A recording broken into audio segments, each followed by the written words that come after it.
انہوں نے فرمایا کہ ہمارے ہاں رواج یہ ہے کہ جب کسی کا انتقال ہو جاتا ہے تو 1 سال تک نئے کپڑے نہیں بناتے، کیا حکم شرع ہے؟ ان کی والدہ کا انتقال ہوا، پہلے تو ان کی والدہ محترمہ کے لیے ہم بھی دعا کرتے ہیں کہ اللہ تعالیٰ ان کی حتمی مغفرت فرمائے، ان کے درجات کو بلند فرمائے۔ بتقاضائے بشریت اگر کوئی خطائیں سرزد ہوئی ہوں تو اللہ تعالیٰ ان سے درگزر فرمائے، ان کی قبر کو جنت کے باغوں میں سے ایک باغ بنائے اور جنت الفردوس میں اعلیٰ مقام عطا فرمائے۔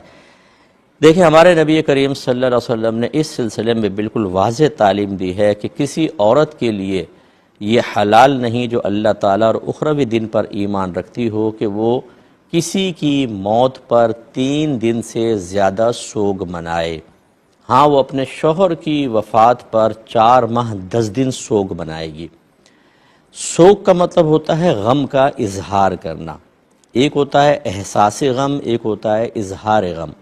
احساس غم تو ساری زندگی ہو سکتا ہے اور اس میں کوئی گریفت نہیں ہے۔ میرے آقا صلی اللہ علیہ وسلم جب صحابہ کوئی شہید ہوئے ہیں، یہ بی بی خدیجہ رضی اللہ تعالیٰ عنہ کا وصال ہوا تو بہت غمگین ہوئے اور کافی عرصے تک اس غم کو محسوس کیا جاتا رہا۔ اور ایک ہوتا ہے اظہار غم۔ اظہار غم کا مطلب یہ ہے کہ آدمی خوشی کی تمام چیزیں ترک کر دے، زینت ترک کر دے، کھانا پینا چھوڑ دے، نئے کپڑے بنانا چھوڑ دے، اس کو اظہار غم کہتے ہیں۔ سوگ کا مطلب اظہار غم ہوتا ہے۔ اگرچہ اس میں سرکار نے ایک عورت کا ذکر کیا، لیکن علماء نے فرمایا حکم عام ہے کہ کسی کی بھی وفات ہو جائے، صرف بیوی اپنے شوہر کی موت پر 4 ماہ 10 دن تک سوگ کرے گی، یعنی اظہار غم۔ باقی کسی کی وفات پر 3 دن سے زیادہ سوگ جائز نہیں۔ 3 دن تک آپ کر سکتے ہیں، اس کے بعد پھر آپ کو سب کچھ کرنا ہوگا۔ اگر ایک ہوتا ہے وہی جیسے احساس غم، وہ چاہے سالہ سال چلتا رہے کوئی بات نہیں، لیکن اگر 3 دن کے بعد آپ نے کیا کہ اب چولہا نہیں جلے گا، نئے کپڑے نہیں بنیں گے، جیسے ہم نے دیکھا ہے کہ اگر رمضان میں اس سے پہلے کسی کا وصال ہو جائے تو جو آنے والی عید ہے اس میں نئے کپڑے نہیں بناتے، بلکہ گھر میں آ کے لوگ تعزیت کرتے ہیں۔ ناراض مت ہوئیے گا، یہ مکروہ تحریمی ہے، حرام کے نزدیک ہے، کیونکہ جب آپ کے نبی نے منع فرما دیا تو نبی کے قول کی مخالفت آپ کی برادریوں کی رسم و رواج، آپ کے معاشرے کا رسم و رواج میرے سرکار کے فرمان کے سامنے کوئی حیثیت نہیں رکھتا ہے۔ گناہ کو ختم کریں، یہ بدعت عظیمہ ہے جو ہمارے گھروں میں رائج ہو گئی ہے، اور اسی قسم کی بدعتوں کے بارے میں رحمت کونین صلی اللہ علیہ وسلم فرماتے ہیں کہ کل بدعت ضلالہ وکل ضلالۃ فی النار، ہر بدعت گمراہی ہے، ہر گمراہی جہنم میں لے جانے والی ہے۔ ایسا کوئی بھی خاندانی رسم و رواج جو نبی کریم صلی اللہ علیہ وسلم کے قول مبارکہ کی صریح مخالفت کرتا ہو، بالکل واضح طور پہ مخالف، اس پہ عمل کرنا یہ گناہ ہوتا ہے، حرام کے نزدیک ہوتا ہے۔ لہٰذا آپ اس رسم کو ختم کریں، اور اس کا بہترین طریقہ یہ ہوتا ہے کہ خاندان والوں کو بڑے پیارے انداز سے، چاہے ہمارا کلپ سنوا دیں یا ویسے پیار محبت سے سمجھائیں، جو نہ مانے اس سے لڑیں نہیں، پیار سے سمجھائیں۔ نہیں مانتا، ٹھیک ہے بھائی، آپ کی مرضی ہے، لیکن اپنی فیملی کے اندر آپ ہرگز ان بدعتوں کو رائج نہ ہونے دیں۔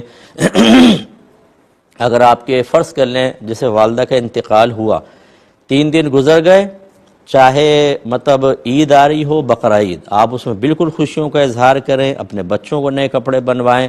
اب لوگ آپ کو کہیں گے یار تمہیں شرم نہیں آتی، دیکھو تمہاری والدہ فوت ہوئی، پورا خاندان تھو کر رہا ہے۔ یہ بھی کہتے ہو تھو کر رہا ہے، یعنی نبی کریم کی مخالفت پر کوئی تھو نہیں کر رہا، لیکن ہماری بنائی ہوئی بدعتوں اور قرآن و حدیث کے مخالف عمل پر سارے تھو کر رہے ہیں۔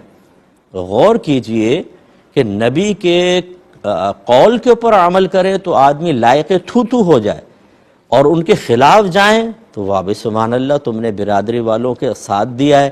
یہ راستہ میں کہاں لے کر جائے گا؟ جنت کی طرف یا جہنم کی طرف؟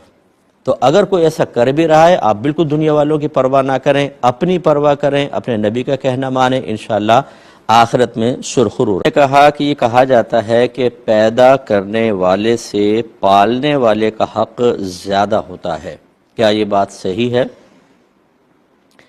دیکھیں، اگر پیدا کرنے والے سے مراد اللہ تبارک و تعالیٰ کی ذات مراد لے رہے ہیں اور پالنے والے سے مراد ماں باپ مراد لے رہے ہیں تو بالکل غلط ہے، کیونکہ پیدا کرنے والی ذات بھی اللہ تبارک و تعالیٰ کی ہے، اگرچہ وسیلہ ماں باپ بن جاتے ہیں، اسی طرح پالنے والی ذات بھی اللہ تعالیٰ کی ہے، وہ رب العالمین کہلاتا ہے، تمام عالمین کو پالنے والا۔ ظاہری اسباب یہ بن جاتے ہیں تو پھر یہ اللہ کا حق ہی زیادہ ہوتا ہے، بندوں کا حق اللہ کے حق پر تو فوقیت نہیں رکھتا۔ اور اگر مراد یہ ہے کہ جیسے ایک ماں نے پیدا کیا اور کسی نے اس بچے کو پالا، اب یہ اگر مقصود ہے مخلوق کا مقابلہ مخلوق کے ساتھ، تو پھر بھی یہ بات غلط ہوگی، کیونکہ ماں کا حق اللہ تبارک و تعالی نے بہت زیادہ رکھا ہے، بلکہ والد صاحب جن کی بڑی تعظیم ہے کہ ماں کو بھی ان کی محکومہ بنایا ہے۔ لیکن جب نبی کریم صلی اللہ علیہ وسلم سے کسی نے کویسچن کیا کہ رسول اللہ مجھ پر سب سے زیادہ حق کس کا ہے، تو آپ نے فرمایا کہ آپ کی والدہ کا۔ عرض کی ان کے بعد، فرمایا آپ کی والدہ کا، کہا کہ پھر، فرمایا آپ کی والدہ کا، کہا پھر، فرمایا آپ کے والد کا۔ 3 دفعہ والدہ کا ذکر کیا، چوتھی مرتبہ والد کا ذکر کر کے علماء نے یہ ثابت کیا کہ سرکار یہ فرمانا چاہ رہے ہیں کہ ماں کا حق باپ سے 3 گنا زیادہ ہوتا ہے۔ اگر آپ غور کریں تو ماں پیدا کرتی ہے اور باپ اکثر پال رہا ہوتا ہے کہ وہ خرچہ وغیرہ دیتا ہے، اگر یہ پالنے کا مفہوم لے لیں یا کوئی اپنی کسٹڈی میں بچے کو لے لے، بہرحال ماں کا حق ان سے فوق ہی ہوگا، لہٰذا یہ کہنا بالکل درست نہیں ہے۔